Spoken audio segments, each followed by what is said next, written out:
नमस्कार दोस्तों, हिंदी साधन में आप सभी का एक बार फिर से हार्दिक स्वागत है।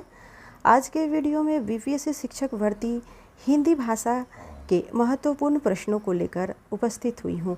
ये सभी प्रश्न कक्षा 1 से 5 तक, 9th से 10th तक और 11th से 12th सभी के लिए महत्वपूर्ण प्रश्न है, तो वीडियो को पूरा अंत तक जरूर देखें। बहुत ही बेहतरीन प्रश्न है। प्रश्न को आप देखेंगे, उसके बाद हमें कमेंट करके ज़रूर बताएंगे आपके प्रश्न का लेवल कैसा लगा। आइए शुरू करते हैं। पहला प्रश्न है,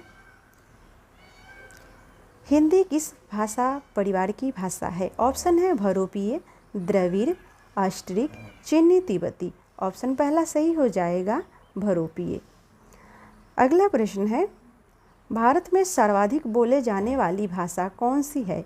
ऑप्शन है हिंदी, संस्कृत, तमिल, उर्दू। ऑप्शन पहला सही हो जाएगा, भारत में सर्वाधिक बोले जाने वाली भाषा हिंदी है। अगला प्रश्न है, हिंदी भाषा का जन्म हुआ है? ऑप्शन है अपभ्रंश से, लौकिक संस्कृत से, पाली प्राकृत से, वैदिक संस्कृत से। तो हिंदी भाषा का जन्म अपभ्रंश से हुआ है। ऑप्शन पहला सही हो जाएगा। आइए देखते हैं अगले प्रश्न को। अगला प्रश्न है,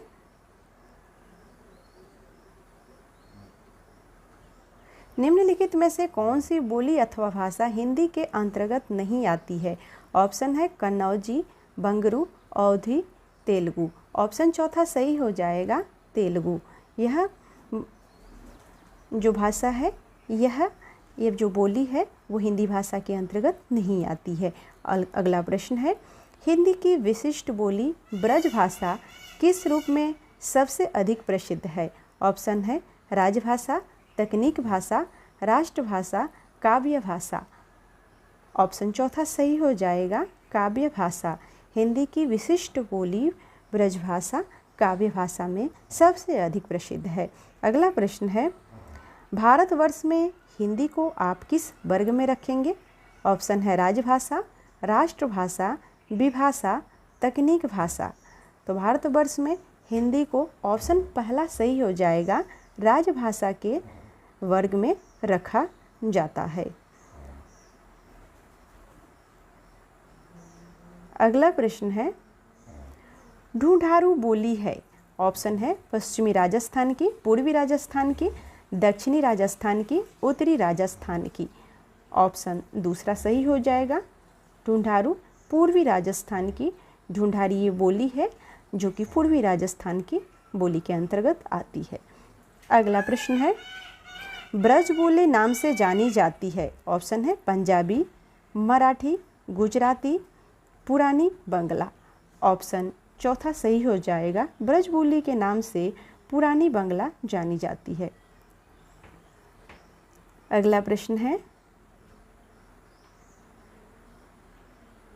निम्नलिखित में से कौन सी भाषा देवनागरी लिपि में लिखी जाती है? ऑप्शन है गुजराती, उड़िया, मराठी, सिंधी। ऑप्शन तीसरा सही हो जाएगा, मराठी। यह देवनागरी लिपि में लिखी जाती है। अगला प्रश्न है, एक मनई के दुई बेटवे रहीन, ओ माँ लहुरा अपन बाप से कहिस दादा धनमा जवन हमर बखरा लागत होए तवन हमका दय द। यह अवतरण हिंदी की किस बोली में है? ऑप्शन है भोजपुरी, कन्नौजी, अवधी, खड़ी बोली। ऑप्शन तीसरा सही हो जाएगा, यह बोली अवधी भाषा के अंतर्गत आती है। अगला प्रश्न है, निम्नलिखित में से कौन सी भाषा संस्कृत भाषा की अपभ्रंश है? ऑप्शन है खड़ी बोली, ब्रज भाषा, अवधी, पाली। ऑप्शन चौथा सही हो जाएगा, पाली संस्कृत भाषा की अपभ्रंश है। अगला प्रश्न है, अधिकतर भारतीय भाषाओं का विकास किस लिपि से हुआ है? ऑप्शन है शारदा लिपि, खरोष्टी लिपि, कुटिल लिपि, ब्राह्मी लिपि। ऑप्शन चौथा सही हो जाएगा, ब्राह्मी लिपि से अधिकतर भारतीय भाषाओं का विकास हुआ है। अगला प्रश्न है, हिंदी भाषा किस लिपि में लिखी जाती है? ऑप्शन है गुरुमुखी, ब्राह्मी, देवनागरी, सौराष्ट्री, तो आप सब ने इसका उत्तर अवश्य ही दे चुका होगा। और देवनागरी लिपि से बहुत ही ये आसान प्रश्न है। हिंदी भाषा देवनागरी लिपि में लिखी जाती है। आपने अगर वीडियो को अभी तक लाइक नहीं किया है तो वीडियो को प्लीज़ लाइक ज़रूर कर दें। बढ़ते हैं अगले प्रश्न की तरफ। प्रश्न है ये अगला, वर्तमान हिंदी का प्रचलित रूप है। ऑप्शन है अवधी, ब्रजभाषा, खड़ी बोली, देवनागरी। ऑप्शन तीसरा सही हो जाएगा। वर्तमान हिंदी का प्रचलित रूप है वो खड़ी बोली है। अगला प्रश्न है, हिंदी भाषा की बोलियों के वर्गीकरण के आधार पर छत्तीसगढ़ की बोली है। पूर्वी हिंदी, पश्चिमी हिंदी, पहाड़ी हिंदी, राजस्थानी हिंदी। ऑप्शन पहला सही हो जाएगा, पूर्वी हिंदी। अगला प्रश्न है, निम्नलिखित में से कौन सी पश्चिमी हिंदी की बोली नहीं है। ऑप्शन है बुंदेली, ब्रज, कन्नौजी, बघेली। ऑप्शन चौथा सही हो जाएगा, बघेली। यह पूर्वी हिंदी के अंतर्गत आती है। अगला प्रश्न है, भारतीय संविधान में किन अनुच्छेदों में राजभाषा संबंधी प्रावधानों का उल्लेख है। ऑप्शन है 343 से 351 तक, 334 से 315 तक, 343 से 335 तक, 334 से 153 तक। तो यहाँ पर जो ऑप्शन है वो पहला सही हो जाएगा।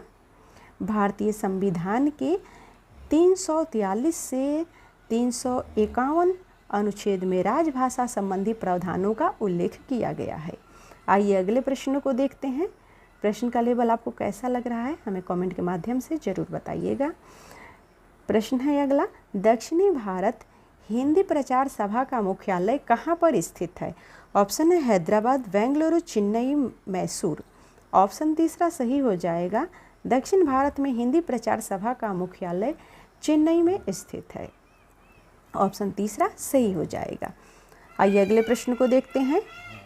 प्रश्न है, हिंदी भाषा के विकास का सही अनुक्रम कौन सा है। ऑप्शन है पाली, प्राकृत, अपभ्रंश, हिंदी। दूसरा ऑप्शन है प्राकृत, अपभ्रंश, हिंदी, पाली। तीसरा ऑप्शन है अपभ्रंश, पाली, प्राकृत, हिंदी। चौथा ऑप्शन है हिंदी, पाली, अपभ्रंश, प्राकृत। ऑप्शन पहला सही हो जाएगा कि भाषा के विकास के क्रम में सबसे पहले प्राकृत, प्राकृत के बाद पाली के बाद प्राकृत, उसके बाद अपभ्रंश, उसके बाद हिंदी। अगला प्रश्न है, संविधान के अनुच्छेद 351 में किस विषय का वर्णन है। ऑप्शन है संघ की राजभाषा, उच्चतम न्यायालय की भाषा, पत्राचार की भाषा, हिंदी के विकास के लिए निर्देश। तो ऑप्शन चौथा सही हो जाएगा। संविधान के अनुच्छेद 351 में हिंदी के विकास के लिए निर्देश विषय का वर्णन है। आइए अगले प्रश्न को देखते हैं। प्रश्न अगला है, ब्रज भाषा है। ऑप्शन है पूर्वी हिंदी, पश्चिमी हिंदी, बिहारी हिंदी, पहाड़ी हिंदी।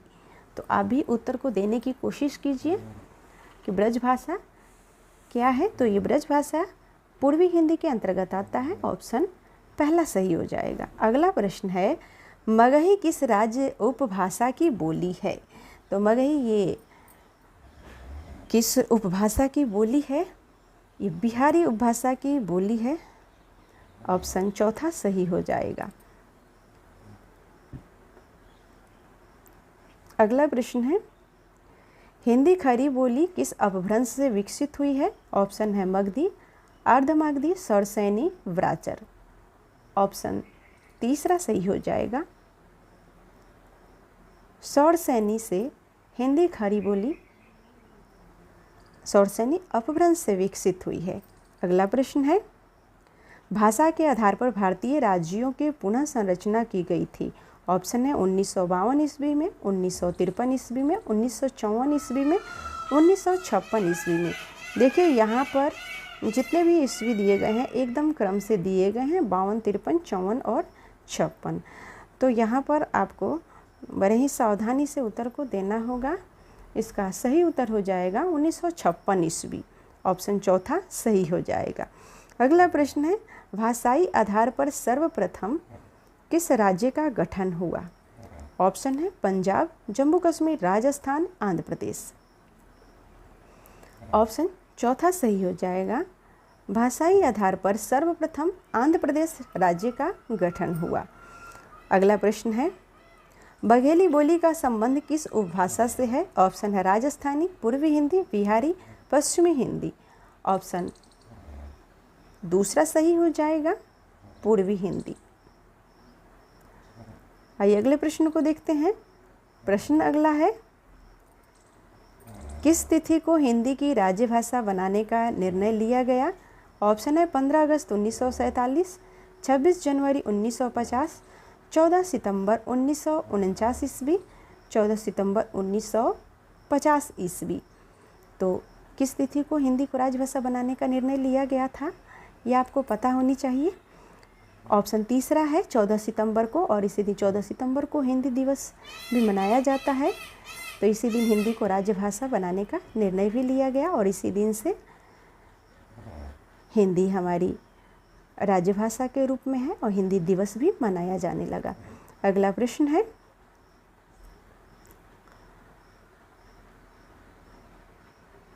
वर्ष 1955 में गठित प्रथम राजभाषा आयोग के अध्यक्ष थे? ऑप्शन है वीजी खेर, सुनीति कुमार चटर्जी, जीवी पंत, पी सुब्बुरोयान। तो ऑप्शन इसमें से पहला सही हो जाएगा, वीजी खेर। अगला प्रश्न है, भारतीय संविधान की 8वीं अनुसूची में शामिल भाषाओं की संख्या है? ऑप्शन है 14, 15, 18, 22। ऑप्शन चौथा सही हो जाएगा, भारतीय संविधान की 8वीं अनुसूची में शामिल भाषाओं की संख्या 22 है। अगला प्रश्न है, हिंदी की आदि जननी है? ऑप्शन है संस्कृत, पाली, प्राकृत, अपभ्रंश। ऑप्शन पहला सही हो जाएगा, हिंदी की आदि जननी संस्कृत है। आइए अगले प्रश्न को देखते हैं। प्रश्न है,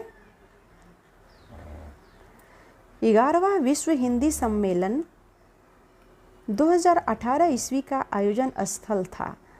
तो विश्व हिंदी सम्मेलन जो कि 11वां विश्व हिंदी सम्मेलन था और 2018 में यह कहाँ पर इसका सम्मेलन हुआ? तो ऑप्शन है Nagpur, Mauritius, London, New York. Option दूसरा सही हो जाएगा, 2018 में 11वां विश्व हिंदी सम्मेलन मॉरिशस में मनाया गया। अगला प्रश्न है, निम्नलिखित में से कौन बहुरूपीय परिवार की भाषा नहीं है? तो आपको सबसे पहले जो प्रश्न आपने देखा था, तो पहला प्रश्न ऐसे ही संबंधित था जिसमें था कि हिंदी किस भाषा परिवार की भाषा है, जिसमें उसका उत्तर था बहुरूपीय परिवार की। अब यहाँ पर पूछा जा रहा है कि निम्नलिखित में से कौन बहुरूपीय परिवार की भाषा नहीं है। तो आपको प्रश्नों को ध्यान से देखना है, यहाँ पर नहीं पूछ रहा है। ऑप्शन है मराठी, गुजराती, मलयालम, हिंदी। ऑप्शन तीसरा सही हो जाएगा, मलयालम ये बहुरूपीय परिवार की भाषा नहीं है। आइए अगले प्रश्नों को देखते हैं। प्रश्न अगला है, हिंदी दिवस किस दिन मनाया जाता है? अभी अभी हमने इस पर चर्चा किया है, आपने उत्तर का चुनाव कर लिया होगा, तो सही उत्तर के तरफ ही हम बढ़ेंगे सभी ऑप्शनों को ना देखते हुए। 14 सितंबर को हिंदी दिवस मनाया जाता है, 14 सितंबर 1949। आइए अगले प्रश्नों को देखते हैं। प्रश्न का लेवल आपको कैसा लग रहा है हमें कमेंट के माध्यम से ज़रूर बताएं। वीडियो को अभी तक आपने लाइक नहीं किया है तो वीडियो को लाइक ज़रूर कर दें।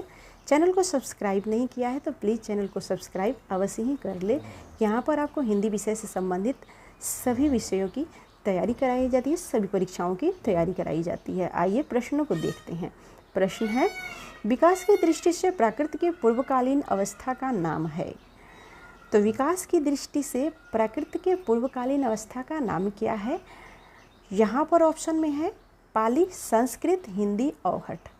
ऑप्शन पहला सही हो जाएगा, पाली।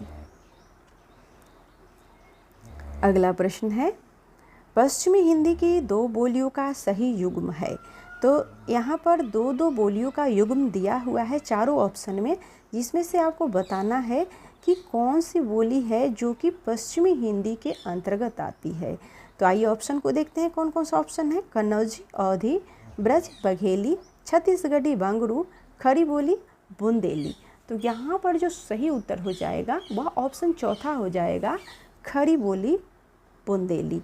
ये जो दो बोलियाँ है ये पश्चिमी हिंदी के दो बोलियों का सही युग्म है। अगला प्रश्न है, अर्धमगधी अपभ्रंश से विकसित बोली है। ऑप्शन है बंगरू, बघेली, ब्रजभाषा, भोजपुरी। तो अर्धमगधी से निकली बघेली अपभ्रंश, अर्धमगधी अपभ्रंश से विकसित बोली है वो है बघेली। ऑप्शन दूसरा सही हो जाएगा। आइए बढ़ते हैं अगले प्रश्न की तरफ। प्रश्न है अगला, देवनागरी लिपि का सही विकास क्रम है। ऑप्शन है गुप्त लिपि, ब्राह्मी लिपि, देवनागरी लिपि, नागरी लिपि। दूसरा ऑप्शन है नागरी लिपि, ब्राह्मी लिपि, गुप्त लिपि, देवनागरी लिपि। तीसरा ऑप्शन है ब्राह्मी लिपि, गुप्त लिपि, नागरी लिपि, देवनागरी लिपि। चौथा ऑप्शन में है गुप्त लिपि, नागरी लिपि, ब्राह्मी लिपि, देवनागरी लिपि। ऑप्शन यहाँ पर आपका तीसरा सही हो जाएगा कि देवनागरी लिपि के विकास का सही क्रम है ब्राह्मी लिपि, गुप्त लिपि, नागरी लिपि, देवनागरी लिपि। पर कुछ प्रश्न देखने में बहुत ही आसान है पर उत्तर देना बहुत ही कठिन है, इसलिए ऐसे प्रश्नों को हल्का में बिल्कुल ही ना लें। आइए अगले प्रश्न को देखते हैं। प्रश्न है अगला, बहराइच, सुल्तानपुर, रायबरेली किस बोली के क्षेत्र है। ऑप्शन है छत्तीसगढ़ी, बघेली, ब्रजभाषा, अवधी। ऑप्शन चौथा सही हो जाएगा, अवधी। अगला प्रश्न है, 14 सितंबर 1949 को, यहाँ पर प्रश्न संख्या 39, इनमें से किस बोली का बिहारी हिंदी से संबंध नहीं है। ऑप्शन है अवधी, मगही, भोजपुरी, मैथिली। तो ऑप्शन पहला सही हो जाएगा, अवधी का बिहारी से संबंध नहीं है, अन्य मगही, भोजपुरी और मैथिली इन तीनों का बिहारी से संबंध है। अगला प्रश्न है, 14 सितंबर 1949 को भारतीय संविधान सभा ने हिंदी को भारत संघ की कौन सी भाषा का दर्जा दिया। ऑप्शन है राष्ट्रभाषा, लोकभाषा, संपर्क भाषा, राजभाषा। तो ऑप्शन चौथा सही हो जाएगा, राजभाषा का दर्जा दिया गया 14 सितंबर 1949 को भारतीय संविधान सभा के द्वारा। हिंदी हमारी राजभाषा है ना कि राष्ट्रभाषा, इसको ध्यान रखना है। आइए अगले प्रश्न को देखते हैं। प्रश्न अगला है,